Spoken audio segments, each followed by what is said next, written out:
Olá meus caros, hoje eu estou aqui trazendo um vídeo sobre números complexos, todo o conteúdo que é abordado na teoria de números complexos que é cobrado no ensino médio, tranquilo? Vamos lá, a primeira coisa é a definição, o que é um número complexo? Muita gente acha que número complexo simplesmente é escrever como x mais y, sendo i em unidade imaginária e x pensando nos reais. Não é assim a definição padrão do que é um número complexo. Na verdade, o número complexo é um para-ordenado, tá? Então, o número complexo, na verdade, é um para-ordenado desse tipo aqui, ó. Do tipo A e B, com x, perdão, com A e B pertencendo aos reais. Então é isso. Na verdade, o número complexo é isso daqui, é um para-ordenado. Ou seja, a ordem importa isso daqui, entendeu? Então, não é simplesmente A mais BI. Mas a gente vai ver que pode escrever dessa forma também. Mas a forma tradicional de escrever um número complexo é assim, ó. AB com A e B pensando nos reais. Beleza, mas o que é essa ideia de para-ordenado? De onde que ela vem? Vamos primeiro considerar os números reais, né? Os reais. Eu vou fazer um produto cartesiano dos reais nos reais. Então seria R cartesiano R, que dá o R ao quadrado. Só que o que é o R ao quadrado? O R ao quadrado, gente, é igual a x, tal que x é igual a AB, onde A e B pertencem aos reais. Então, o que isso significa? Quando a gente faz o produto cartesiano dos reais em reais, seria literalmente o que a gente tem no plano cartesiano, né? Onde a gente tem o eixo dos abscissas e o eixo das ordenadas. Ou seja, a gente tem os reais nas abscissas e os reais nas ordenadas. Então a gente obtém todos os possíveis valores de pares ordenados com o primeiro termo sendo real, que no caso a gente teria as abscissas, e o segundo termo sendo as ordenadas, né? Todos pertencendo aos reais. Então, bem interessante a ideia. Então, par ordenado sempre vai vir dessa ideia de produto cartesiano e analisar qual é o conjunto numérico, né? Que no caso é os reais. Então, esse é um número complexo. O número complexo, então, pelo jeito, vai ser escrito por um par ordenado com os termos pertencendo aos reais. Sim. Então, dessa forma, a gente pode dizer o seguinte, ó, que os reais estão contidos nos complexos. Os símbolos complexos eu não sei fazer muito bem, mas é mais ou menos isso. É um C, tipo um C estilizado. Então vamos considerar aqui que seja igual a números complexos. Então, beleza. Agora, para a gente continuar, a gente tem que saber de algumas operações para que eu possa provar mais tarde. Primeiro, operação de soma entre par ordenado. Então, vamos lá. Par ordenado AB mais CD vai ser igual ao par ordenado A mais C, sendo o termo B mais D. Beleza. Então a soma é bem simples, tá? Vou colocar até aqui, por formalidade, para todo A, B, C e D pertencendo aos reais. Legal. Agora vamos ver a multiplicação. A multiplicação, a subtração a gente sabe que a subtração é o inverso da adição, então se a gente colocar aqui como se fosse mais e menos dentro, então não precisa que nem a gente analisar. Vamos analisar as básicas que nos derivam outras. Vamos ver a multiplicação, que é mais interessante pra gente porque vai ser necessário. Isso tudo é definição, tá? Isso tudo é definição de operação entre pares ordenados, então tem o que eu demonstrar aqui, ok? Então, AB vezes CD. Então, é diferente da multiplicação como se a gente tivesse A mais B vezes C mais D, né? A gente teria que utilizar a propriedade distributiva da adição, né? Da multiplicação na adição, ou na subtração também. Então como que ficaria? Vai ficar o seguinte, vai ficar AC menos BD, o primeiro termo, e o segundo vai ficar AD mais BC. Isso é interessante porque eu vou utilizar isso para demonstrar mais a seguir um teorema. Legal. Então tá aí a parte inicial de teoria, ou seja, tá aqui a definição do que é um número complexo. Agora, para a gente continuar, a gente tem que saber uma certa imersão dos reais nos complexos. Porque, vamos analisar aqui o seguinte, ó. Se a gente sabe que os reais estão contidos nos complexos, ou seja, utilizando a teoria de conjuntos, a gente pode falar que os reais, na verdade, são o conjunto dos números reais, na verdade, é um subconjunto dos complexos. Então, deve ter alguma forma de a gente operar utilizando os complexos e operar utilizando os reais de forma análoga. Então, a ideia é o seguinte, falar, ó, olha que interessante, falar que um x é igual ao quadrado x0 para todo x real. A ideia está aqui, vou explicar. O que ele está falando? A gente está vendo aqui o seguinte, que para todo x real, a gente tem que x vai ser igual ao quadrado com o primeiro termo x e o segundo zero. O que significa? Que operações que a gente vai realizar apenas com x vão ser análogas e que a gente vai realizar trabalhando com o quadrado de primeiro termo x e o segundo termo zero. Então, por exemplo, vamos analisar operações interessantes. Somar x mais 1, que analogamente tem que ser igual ao quê? A x0 mais 1, 0. Vamos ver se isso é verdade. X mais 1, utilizando o que tem aqui em cima, 0 mais 0, 0. Então a gente viu que a operação continua sendo análoga, utilizando o próprio teorema que a gente viu aqui em cima. Legal. A soma foi, vamos ver a multiplicação, 2x seria o quê? x0 vezes 2, 0. Aí que a gente tem que ver.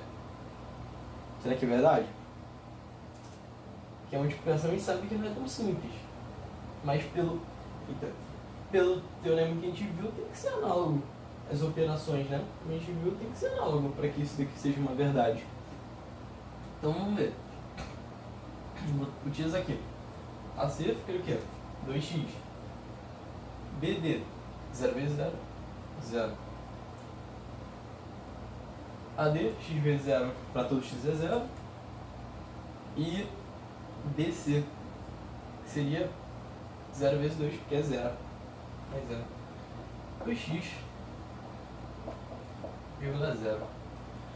Ou seja, galera, a gente consegue perceber, claramente não conhecem a completa demonstração desse fala que é isomorfismo que tem nos reais e um subconjunto dos complexos, que seria todos esses subconjuntos, todos os possíveis valores para os ordenados x0 para todos os x pensando em reais, tá? Um subconjunto dos complexos.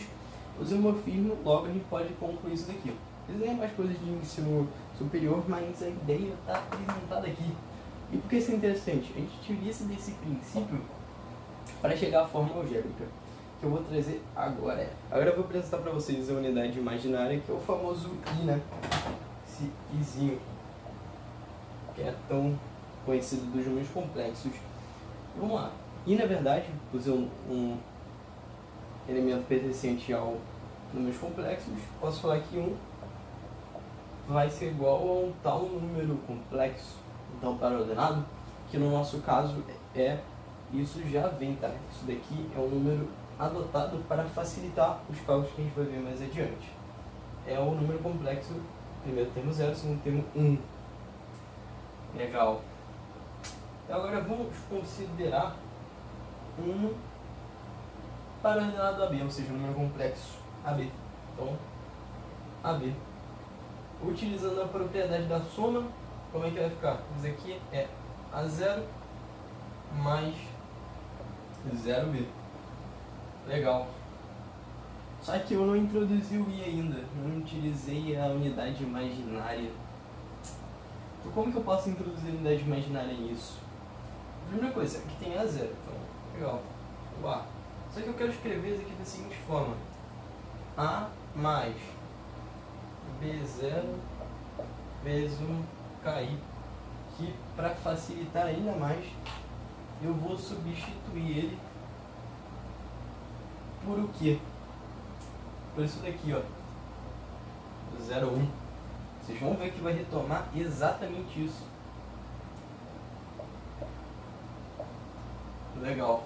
Aqui o A, vamos fazer essa operação para ver ver se realmente estou falando a verdade, que essa multiplicação entre par ordenado vai retornar exatamente isso. Vamos ver. AC, BV 0, 0. BD, 0 vezes 1, 0. Legal.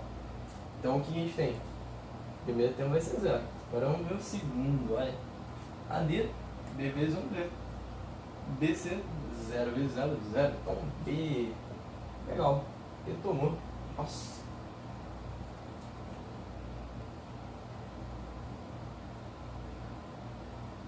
Legal. Retomamos aqui. Então, chegamos à conclusão que é o seguinte, né? O par ordenado AB pode ser escrito como A mais BI. Legal, a gente já entendeu, mas eu introduzi esse BI. Da onde veio esse BI? Vamos lá. Utilizando essa propriedade que eu já analisei com vocês, analisando o isomorfismo, qual que é? Quando a gente tem aqui o primeiro termo sendo A, segundo 0, nós podemos escrever isso aqui como o próprio A. Exatamente como está escrito ali.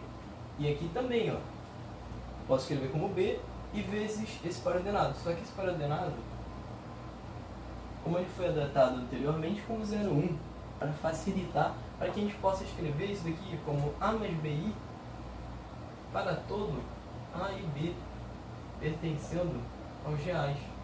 Então a gente pode escrever, na verdade, esse par ordenado aqui de uma forma algébrica, ou seja, para trabalhar com operações análogas aos números reais. Operações que a gente já tá bobo de saber, né?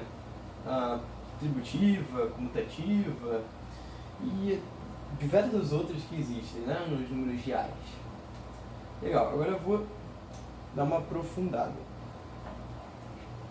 Então, eu limpei o quadro e vamos, por convenção, utilizar a forma algébrica para continuar. Legal. Agora eu vou trabalhar com uma outra definição, tá? Só para finalizar as definições e entrar mais em operações resolvendo com os números complexos. Legal? Problemas também que existem. Vamos lá. Nós podemos escrever o seguinte, ó. Que Z com esse assim em cima vai ser igual a menos BI. Pois eu já introduzi o que seria o Z. Esse tracinho, na verdade, significa conjugado, ou seja, esse tracinho, na verdade, é o conjugado de Z. Legal, mas por que tem isso aqui? Se eu poderia simplesmente escrever um outro número complexo e colocar menos BI, porque isso independe, né? Sim, mas isso é interessante por uma coisa, ó. Vamos analisar uma certa divisão aqui. Se eu quero dividir um número complexo do tipo, vamos fazer simplesmente uma divisão 1 dividido por A mais BI. Legal. Agora me fala como é que eu posso escrever isso com denominador sem que ele pertença aos complexos, que ele pertença simplesmente aos reais. Eu vou utilizar o quê? Eu vou multiplicar para manter que isso aqui seja igual por A menos BI, ou seja, pelo seu conjugado. Legal. Então aqui vai ficar o quê? A menos BI sobre... Está na forma algébrica, distributiva. Só que isso aqui, analisa. A mais BI vezes A menos BI, isso aqui é um produto notável, né? Como é que vai ficar? Vai ficar A ao quadrado mais B ao quadrado I ao quadrado. Então, menos, né? No caso, ficaria ao quadrado menos b ao quadrado e ao quadrado. Legal, temos o i aqui, só que ao quadrado. E aí, ferrou? Não. Eu vou introduzir para vocês o que seria i ao quadrado. Ficaria o quê? Já vimos que ele é igual ao paralelo 0,1. Então ficaria 0,1 vezes 0,1. Vamos lá. Então, vai ficar o quê? 0, 0 menos 1. Então, menos 1. 0 vezes 1, 0. 1 vezes 0, 0. Menos 1, usando o isomorfismo que a gente já viu. E ao quadrado, na verdade, é menos 1. Isso aqui é absurdo, né? Parece que é um absurdo, porque um número ao quadrado, na análise que vocês provavelmente devem ter, tem que ser um número maior ou igual a 0. E tu encontrando menos 1, eu fiz besteira, fiz o quê? Na verdade, não. A gente está trabalhando com números complexos, então essa noção de que um valor ao quadrado tem que ser maior ou igual a 0 não acontece nos complexos, acontece nos reais. Então, substituindo, ficaria o quê? Menos 1, né? Então ficaria a menos bi sobre ao quadrado mais b ao quadrado. Estamos aí. Como a e b pertence aos reais, logo essa som aqui também pertence aos reais. Bem interessante, né? Isso daqui é bem importante você saber e multiplicar o conjugado. E isso também não é só nos números complexos, tá? Isso aí também é interessante quando a gente está trabalhando simplesmente com números reais. Legal, vimos o que é um conjugado do número complexo z. Agora vamos falar sobre norma e módulo de um número complexo. Mas antes eu vou apresentar duas propriedades. A primeira é o seguinte, ó. Não, eu tenho que primeiro introduzir o que é um módulo. Tá. Módulo é o seguinte. O módulo do número z é raiz quadrada da norma desse número. Mas o que seria a norma desse número? Norma o z já está distribuído aqui. Então vai ficar o quê? O primeiro termo real ao quadrado mais o segundo termo real ao quadrado. Portanto, o módulo de z é raiz quadrada de a ao quadrado mais b ao quadrado. Você vai perceber que a gente nem tem que analisar com consistência, porque como a e b pertencem aos reais, logo a ao quadrado mais b ao quadrado vai ser maior ou igual a 0. Então, o módulo, aliás, pertence aos reais também. Agora eu vou introduzir algumas noções aqui interessantes. A primeira, ó, o módulo do número complexo z é igual ao módulo do seu conjugado. Essa noção é bem simples, aliás, de entender. Por quê? Já vimos que aqui é ao quadrado mais b ao quadrado. Aqui ficaria menos b ao quadrado. Quem sabe que menos b ao quadrado é igual a b ao quadrado. Então, essa daqui é bem simples de entender. Legal. A gente também tem outras propriedades interessantes, como essa daqui, ó. O módulo de z1 vezes z2 é igual ao módulo de z1 vezes o módulo de z2. Outra, módulo de z1 sobre módulo, isso teria que estar tudo em módulo, né? Porque aí não faria sentido a gente trabalhar com essa propriedade. Módulo de z1 sobre z2 é igual a z1 módulo de z1 sobre o módulo de z2 para todo z1, z2 pertencendo aos complexos. Legal, propriedades interessantes. As demonstrações dessas propriedades são simples, tá? Não precisa ficar muito tempo, mas para não estender o vídeo eu não vou trazer essas demonstrações minuciosas aqui, tá? Agora eu vou continuar. Vou trazer uma outra forma de escrever um número complexo. A gente tem a forma por paradenada, que é padrão, algébrica, e a forma trigonométrica ou polar. Como que eu posso escrever um número z de novo? Da seguinte forma: módulo de z vezes cosseno θ mais I seno θ. Meu Deus. É em cosseno e seno do nada. E aí eu vou ter que introduzir outra coisa, que se chama plano de Argand-Gauss.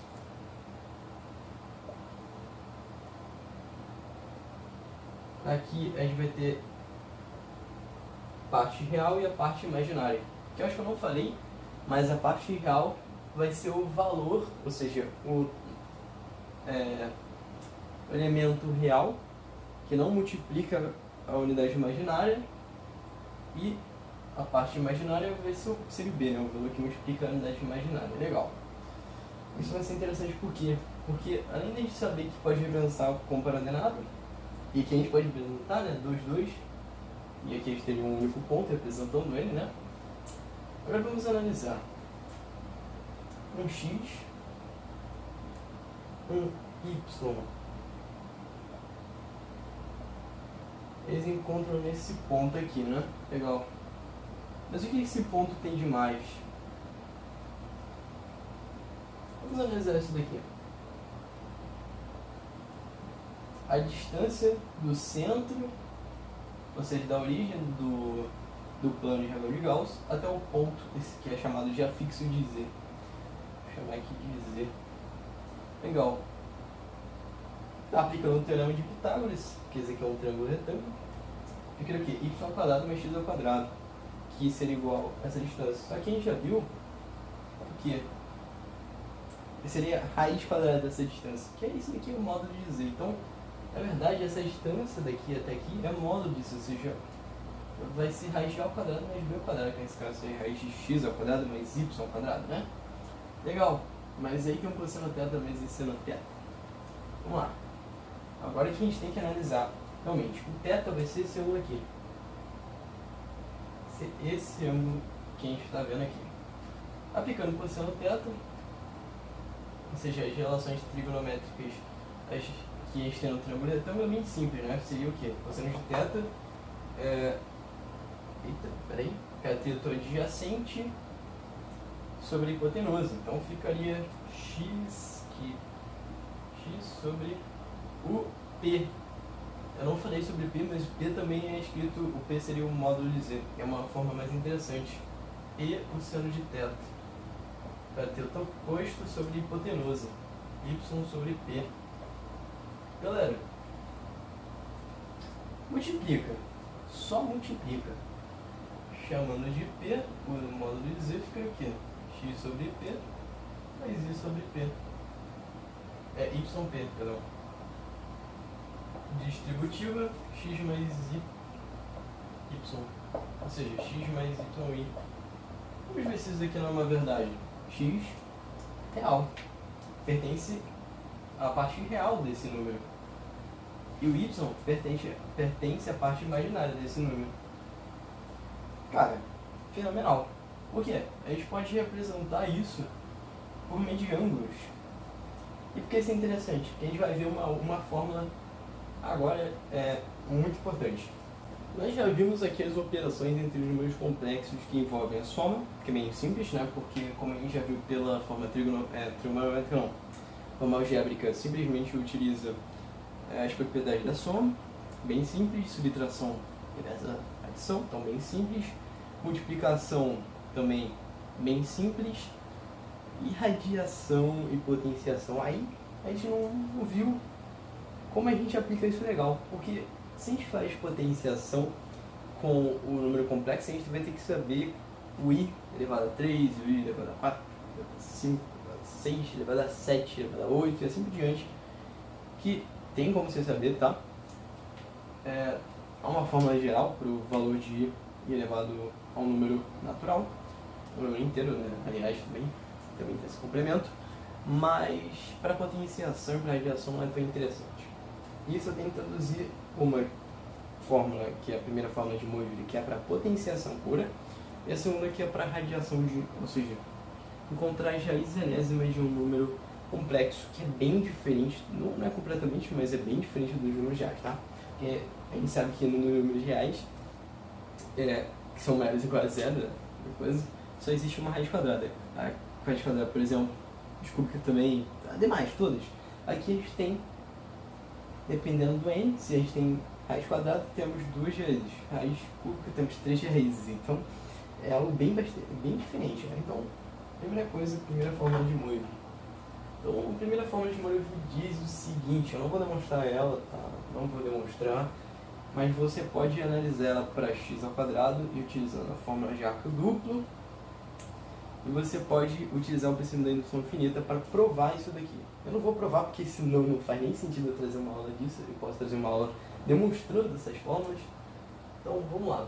X elevado a n é P, lembrando que P é um módulo de Z, número complexo, vezes cosseno de n θ mais I seno de n θ.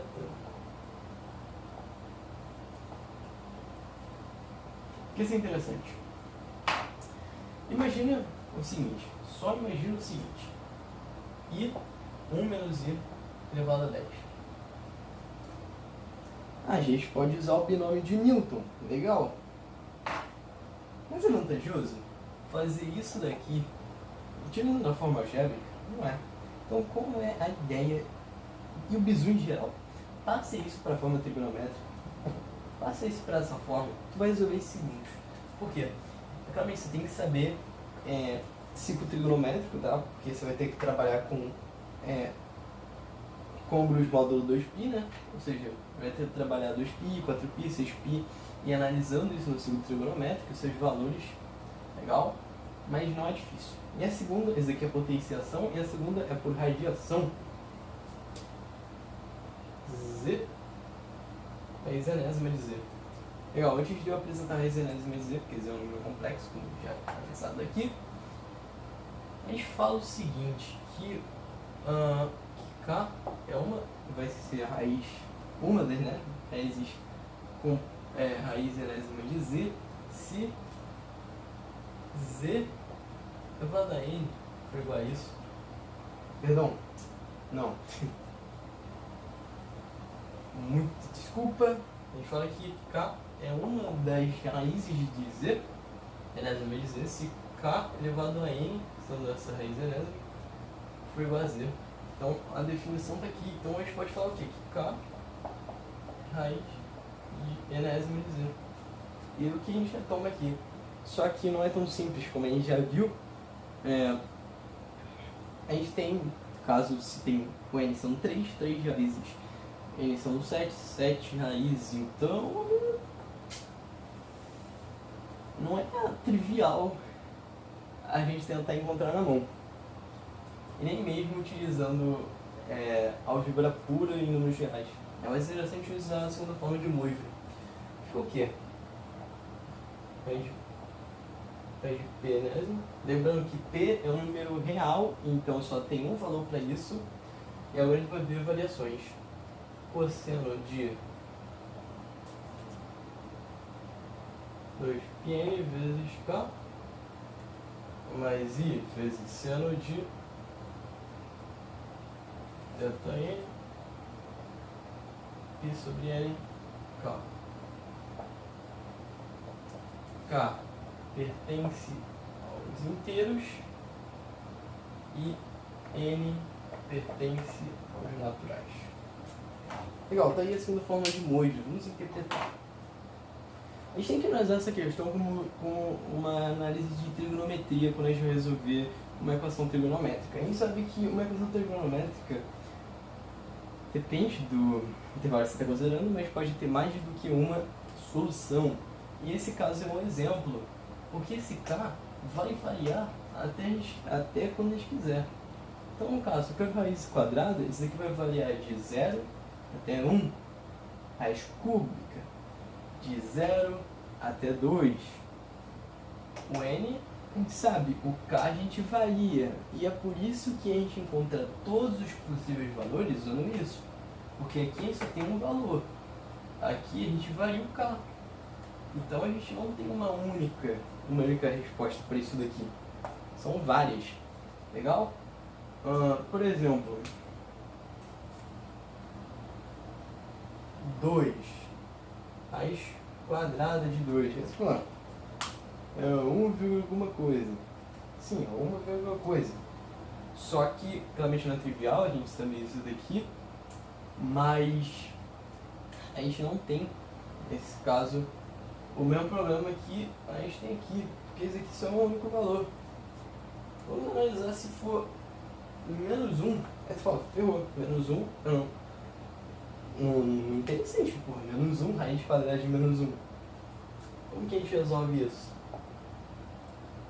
Menos 1 é escrito como que? Menos 1 mais 0i. E aí vamos calcular o seu módulo. O seu módulo vai ser o quê? Menos ao quadrado, 1, mais 0. Então o módulo é 1.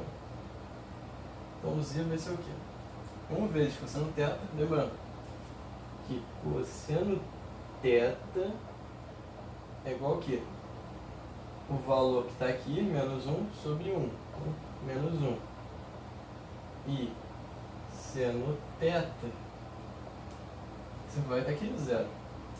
Legal, lembrando que θ pode variar independente, não é só 0 até 2π. Só que aqui vamos analisar o 0 até 2π porque não tem necessidade de a gente trabalhar com congruos módulo 2π.